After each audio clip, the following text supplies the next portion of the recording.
Hi, Mychaelyn. Hi, Sarah. Welcome to SGG. Thank you.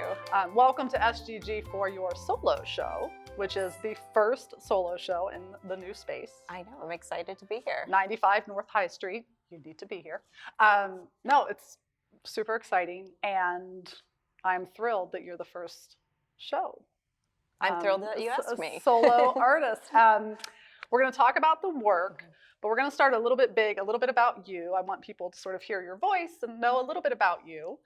We'll talk about the body of work. We'll talk about this piece in particular, and then we'll do a speed round at the end. All right. And that's it. Uh-oh. Have fun. Okay. So people can read all of your biographical information on various websites. What I would like to know, and I think others would like to know, is sort of how and when did you first realize you're an artist? Is it something that happened kind of, let's say, pre-art school, post-art school, when you have sales? I'm always curious, no, like, I when do feel you like personally feel like I'm an artist? Yeah, I think that for me came much later. I think partially because when growing up and going to school, like I had no connection between an artist and sort of as a living person that is contemporary to us. So it wasn't until I think I went to college, and I was actually a biology major at Ohio State, and I was like studying all the time, and I really detested the whole thing. And I started taking some art classes, and I mean, that's when I think I started to put together like that people have careers in the arts that are beyond sort of teaching. Like, because you can do this. You can make a living or attempt to make a living. Right. So yeah, so I think like that's how I kind of came into it, sort of as, I mean, I don't have this sort of notion of me being born an artist. I think it's something that I kind of came into. Great. I love that. Yeah. Because sometimes you hear that, like I've learned as a gallerist that artists are artists because they have to be. Like I've learned that. But a lot of people just say they knew all along. Yeah. And you sort of found your way. I think so. And arrived at it. Yeah. Interesting. Right.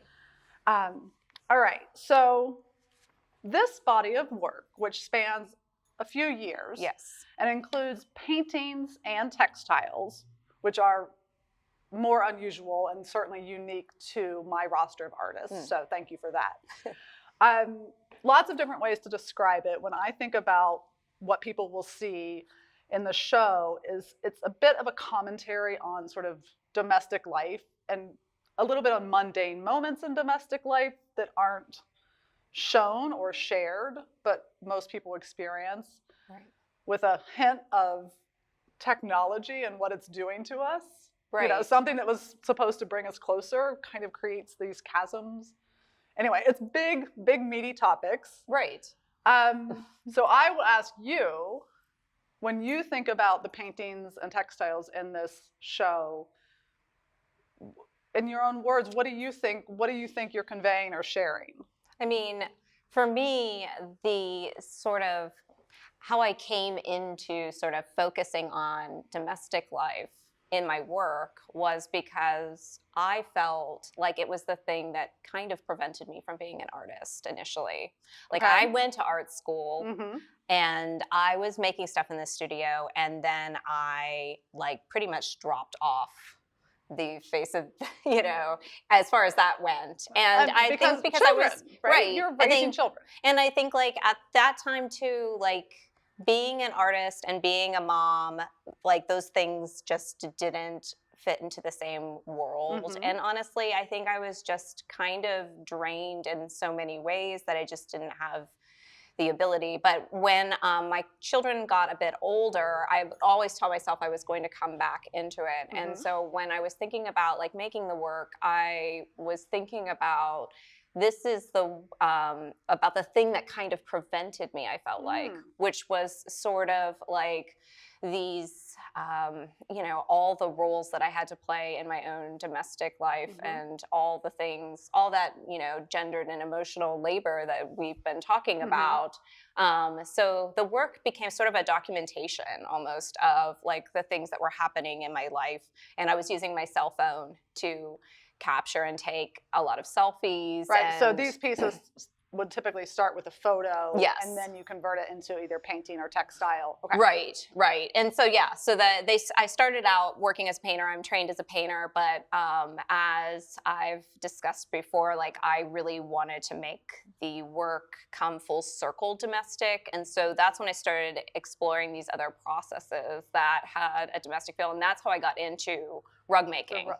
So what you're seeing here, I think, is sort of like the evolution a bit of my process. While it's the same subject matter, you can see how I've transitioned from making paintings with paint to paintings with textiles. Yes. Right, textiles and rugs, specifically rug making, something that would typically might be associated with craft. Right. And here's fine art, sort of telling a story. And right. when you're talking about how you landed on the themes in the body of work, it reminded me you arrived at being an artist and you arrived at the themes. It's sort of like you didn't decide, it's sort of life happened and you made sense of it. Like right.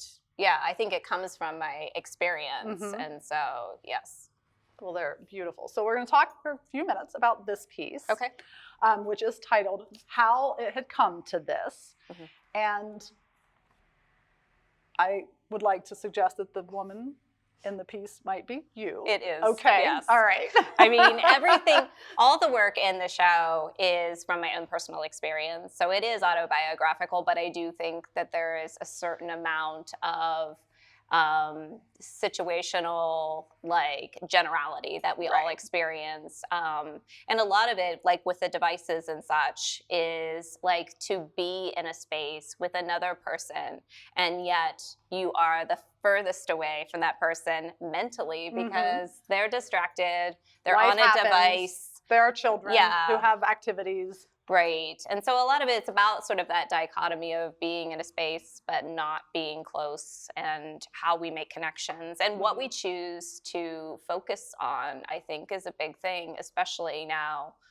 There's a painter that I really like. His name is Fairfield Porter. And he had said, like, love is paying attention. So I think about that in regards to what we choose to put our attention on. And yeah, I think you can see that in some of the work. Definitely. And we were talking earlier, and I'm just going to say I'm kind of proud of myself, but because I realized I knew I was drawn to your work when I first saw it. And I shared with you that I've been reading nothing but memoir for the last 3 years. And I like, your work is 3-dimensional memoir. I mean, you are telling stories that are universal stories by sharing your own experience. And it's so powerful. And I will also say there's humor in a lot of it, because anybody who is married and has children relates to this. And so anyway, they have to be seen in person, I will tell you, for the color and the texture, but really powerful. Thank you. Thank you. Are you ready for the speed round? Okay. Okay. Quick questions. You're fine. And you can always pass, even though I don't think you will need to pass. Okay. What is your favorite word? Quotidian. Smarty pants. What is your least favorite word? Slacks. That is a first. What turns you on? Pass.